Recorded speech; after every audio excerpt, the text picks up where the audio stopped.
Bonjour et bienvenue à la caverne des jeux de Thierry. Aujourd'hui, présentation rapide de Comanote, un jeu coopératif pour 2 à 4 joueurs. Chaque joueur endossera le rôle d'un Comanote, un explorateur qui pénètre dans le psychique onirique irradié qui est le subconscient du docteur Marin Strobal, espérant le sortir du coma dans lequel il est plongé et ainsi sauver le monde. Voilà le pitch en quelques mots de ce jeu d'aventure coopératif. Donc jouable en solo aussi avec à partir de, en utilisant 2 personnages. Donc, je vais vous expliquer rapidement les règles. Alors, en 2 mots quand même, c'est un jeu qui, je crois, a eu assez peu de succès. En tout cas, au vu des prix où on peut trouver ce jeu-là, c'est des prix vraiment dérisoires. Et moi, je trouve qu'il a quand même un certain nombre de qualités. Et ça peut valoir le coup en fait d'essayer, surtout si on a aimé des jeux comme Aftermath. Un autre jeu que j'ai présenté sur la chaîne, ou alors encore Histoire de peluche, donc c'est-à-dire en fait avec un jeu d'aventure avec un livret en fait, avec une partie plateau et une partie en fait où vous allez avoir un certain nombre de pitch, d'éléments en fait narratifs et différents éléments en fait en fonction du plateau que vous aurez ouvert. Alors juste à titre préalable, vous voyez quand même que, contrairement par exemple à une histoire de peluche ou un aftermath, on est sur des standees. Alors on aime ou on n'aime pas. L'avantage, c'est que vous avez énormément de personnages jouables, énormément aussi d'ennemis, beaucoup plus que effectivement si vous aviez dû avoir des figurines ou alors à un prix absolument dantesque. Donc là, effectivement, on peut se féliciter quand même quelque part d'avoir sur un prix vraiment dérisoire. On peut le trouver d'occasion vraiment à des prix ridicules, parfois même en neuf aussi. Un jeu sur lequel effectivement il y a quand même beaucoup de personnages, beaucoup d'ennemis différents. Alors là, sur cette présentation, je ne vais pas vous détailler toutes les règles du jeu. Alors ceci étant, on voit quand même déjà, quand vous lisant le pitch du scénario, on voit que c'est comme un jeu très mature, pas un jeu plus enfantin comme par exemple l'histoire de peluche. Là, c'est vraiment un thème très mature. Et malgré tout, en fait, les règles sont assez légères, en fait, au final. Ça représente à peine quelques pages. Vous avez une mise en place, plus de 3 pages de règles. C'est pas énorme. Et en final, on s'aperçoit que le jeu n'est pas si compliqué que ça. En fait, le thème peut paraître compliqué et complexe, mais au final, les mécanismes du jeu sont assez simples. Donc, je vais vous présenter le tour d'un genre. Avant toute chose, quand même, voilà les fiches de personnages. Alors, on a des personnages vraiment très variés. Là, j'ai choisi un robot, un personnage un peu de type Moyen-Âge. Donc, on est dans le subconscient de ce docteur qu'il va falloir essayer de réanimer, en fait. Donc, on a des personnages imaginaires assez fantasques, si je puis dire. Donc là, ici, j'ai les équipements, par exemple, de départ. Là, j'ai réussi à trouver un nouvel élément. Voilà, donc c'est assez, on va dire, le décorum, on va dire, est assez varié.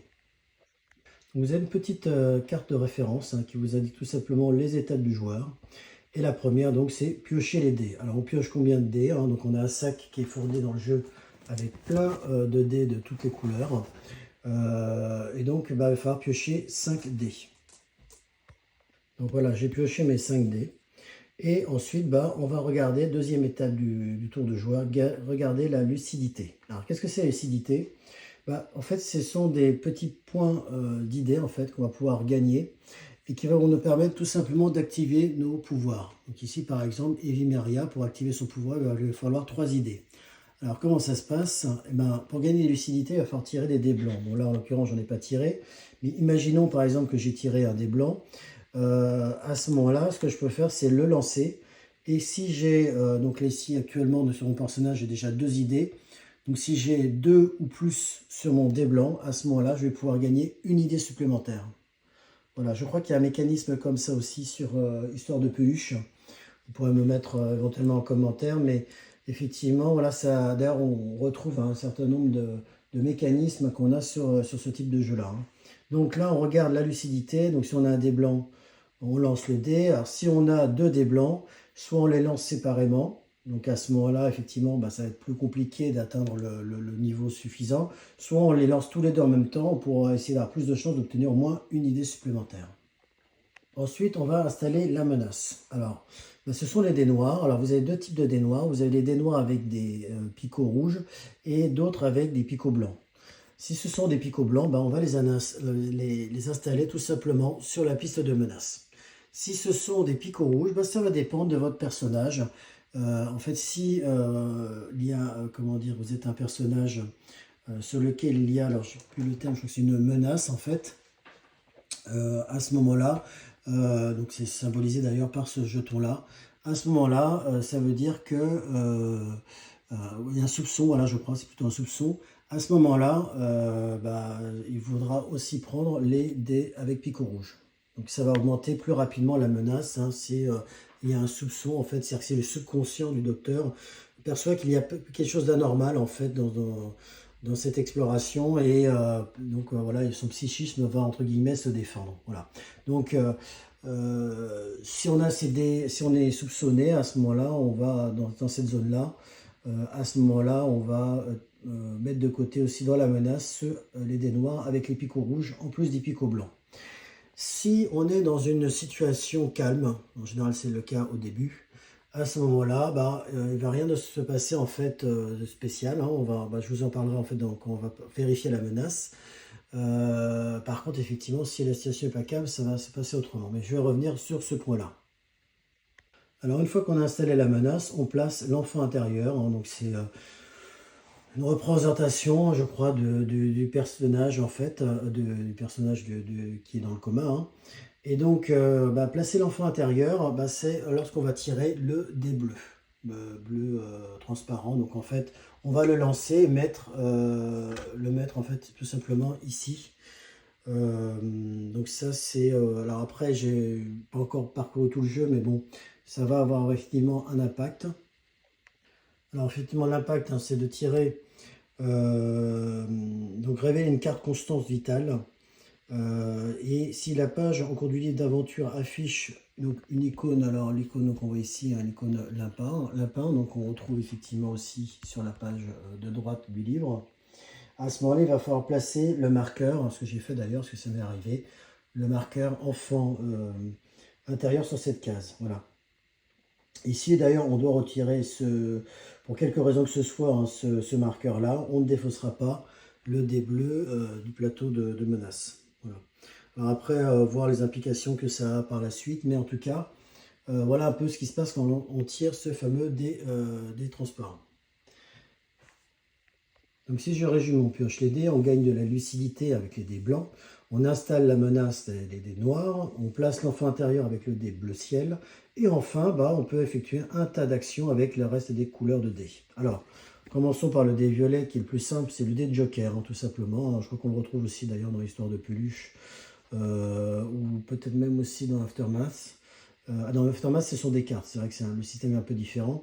Mais en tout cas, voilà, c'est un dé de Joker donc, qui vous va permettre de jouer toutes les actions possibles. Ensuite, on a traditionnellement les dés verts et les dés rouges, hein, qui sont des dés d'attaque. Des verts d'attaque à distance, des rouges attaque au corps à corps. Les dés bleus, ce sont des dés de résistance. Alors, vous avez les dés jaunes qui vont permettre aussi de fouiller. Donc, quand on va être sur des cases comme ça, on va pouvoir fouiller. Et donc, on va lancer donc, le dé jaune. On peut même en lancer plusieurs si on en a. Et ça permet effectivement, si on a 4 ou plus, de pouvoir piocher la liste d'objets qui est indiquée ici. Et on choisit en plus l'objet qu'on veut. Donc, ça, c'est plutôt sympathique. Et par exemple, c'est ce qui m'est arrivé. Hein, j'ai réussi une fouille et j'ai pu prendre ce consommable-là. Voilà. À noter ici d'ailleurs sur chaque carte d'objet, hein, vous avez un symbole ici qui vous indique en fait la place que ça prend en fait sur votre corps. Donc par exemple ici, j'ai un marteau, elle prend la main droite. Et donc voilà, vous imaginez bien qu'en fait, on n'a que deux mains. On a un seul corps, etc. Et donc forcément, on ne va pas pouvoir avoir 3 armes en main, etc. Voilà, il y a quand même une certaine logique. Donc ça permet effectivement soit si on a trop d'objets, éventuellement on va les mettre en inventaire. Et il y a une action effectivement qui permet aussi de pouvoir échanger des objets de l'inventaire aux objets en fait équipés. Donc, je disais, donc vous avez donc les dés verts et les dés rouges d'attaque, le dé bleu, le dé jaune. Et puis, pour le déplacement, vous pouvez utiliser n'importe quel dé pour passer en fait les fameuses lignes en pointillés blancs. Bien sûr, si ce sont des pointillés ici, si ce sont plutôt des lignes blanches qui ne sont pas en pointillés, assez logiquement, vous devinez, hein, vous ne pouvez pas passer par là, vous passez voilà, par là tout simplement. Et en fait, c'est assez simple, hein, un dé vous permet de passer d'une zone à une autre et vous placer directement à l'endroit où vous voulez sur la case. Si par contre vous voulez vous déplacer à un autre endroit de la case, donc par exemple ici je vais me déplacer ici, hein, imaginons qu'il y a encore un pion fouille, où je suis ici, je vais aller ici pour aller sur ce pion fouille, ça va me coûter effectivement un dé, voilà, tout simplement, n'importe quel dé, de n'importe quelle couleur. Sauf, bien sûr, par exemple ici on voit une ligne verte, pour pouvoir monter les escaliers, il va falloir avoir un dé vert. Voilà, tout simplement, les déplacements, c'est assez simple.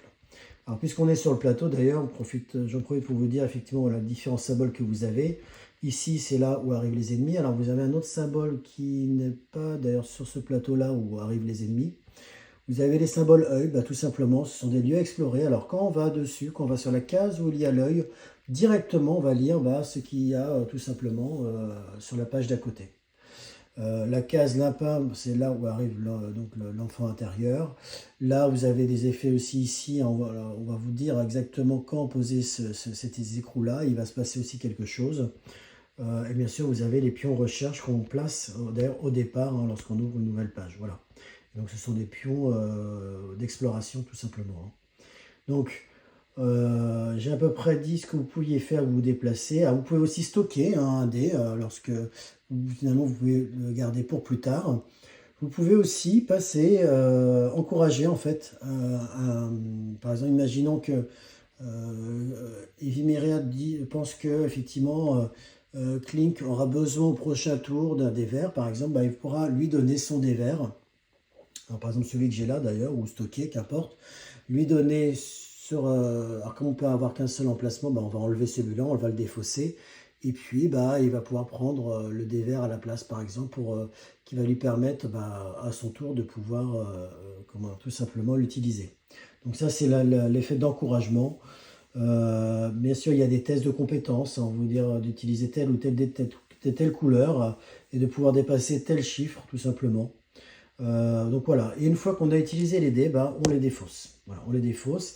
Et il y a certains mécanismes qui feront qu'à un moment donné, vous pourrez tout simplement remplir de nouveau le sac de tous les dés et on recommencera comme ça à avoir une pioche de dés remplie. Voilà. Donc une fois qu'on a défaussé les dés, on va pouvoir vérifier la menace. Donc vérifier la menace. Si on est en situation calme, tant qu'on n'a pas 4 dés noirs, il ne se passe rien. Donc on passe au tour du jour suivant. Si par contre on atteint 4, là effectivement il va se passer des mauvaises choses. Et effectivement, si on est en situation au contraire hostile, à ce moment-là, il faudra avoir le nombre de dés noirs par rapport au nombre d'ennemis sur le plateau pour voir si effectivement on active de nouveau la menace. Voilà. Donc vous voyez, globalement c'est pas très compliqué.